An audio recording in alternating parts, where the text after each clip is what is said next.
বাংলাদেশের জিডিপি কম কেন? কেন বাংলাদেশ আজ এত গরিব? এটা কি দেশবাসীর ভাগ্যের সমস্যা নাকি সিস্টেমের কোনো ভুল? যে দেশের মানুষের পরিশ্রম সব দেশের চেয়ে সেরা। চলুন সহজ ভাষায় পুরোটা জেনে নিই। বাংলাদেশের আয় মাত্র 2 থেকে 3টে সেক্টরের উপর নির্ভর।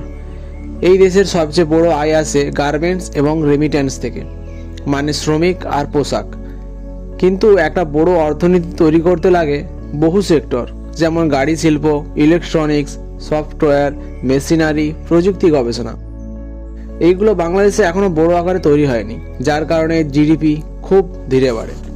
আজ বিশ্বের সবচেয়ে বড় টাকা আসে টেক সেক্টর থেকে, যেমন গুগল, অ্যাপল, টাটা, ইনফোসিস। এইসব কোম্পানির আয় প্রচুর বেশি, কিন্তু বাংলাদেশে এখনও বেশি আয় করছে হাতের পরিশ্রম দিয়ে, যা অন্য দেশের তুলনায় প্রচুর কম। এবার আপনি ভাবছেন হয়তো, তাহলে এই টেক কোম্পানিগুলো বাংলাদেশে ব্যবসা গড়ে তুললে আমাদের প্রচুর আয় হবে, বাংলাদেশ খুব তাড়াতাড়ি জিডিপি গ্রোথ হবে। হ্যাঁ, আপনি ঠিকই ভেবেছেন, কিন্তু ব্যাপারটা হচ্ছে এই বিদেশি কোম্পানি সেই সব দেশে বিনিয়োগ করতে চায় যেখানে ঝামেলাহীন, নিরাপদ আর স্থির পরিবেশ থাকে। কিন্তু বাংলাদেশে বারবার নির্বাচন নিয়ে অশান্তি, দলবাজি এবং হরতাল প্রভৃতি নিয়ে অশান্তি সৃষ্টি হচ্ছে, যার কারণে বিদেশি কোম্পানিগুলো বিনিয়োগ করতে ভয় পাচ্ছে।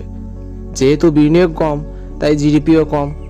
তারপর বাংলাদেশে প্রচুর শ্রমিক আছে, কিন্তু দক্ষ শ্রমিক কম, কারণ যে দক্ষ হয় সে পাসপোর্ট ভিসার সুযোগ পেলে বিদেশে চলে যায়, যার জন্য দেশে দক্ষ শ্রমিক কমে যায়, যার কারণে বাংলাদেশের শিল্প প্রতিষ্ঠানগুলো খুব ধীরে বাড়ে।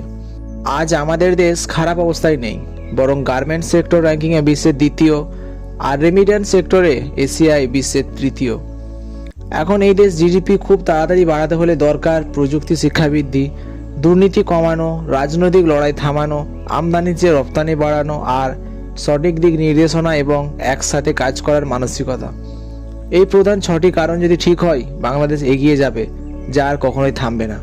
যদি তুমি বিশ্বাস করো বাংলাদেশ একদিন অর্থনীতি শীর্ষে পৌঁছাবে, তাহলে এই ভিডিওটা শেয়ার করো আর সচেতন শুরু করো সবার মধ্যে, যেটা শুরু হোক তোমার থেকেই। এরকম অজানা তথ্য জানতে সাবস্ক্রাইব করো।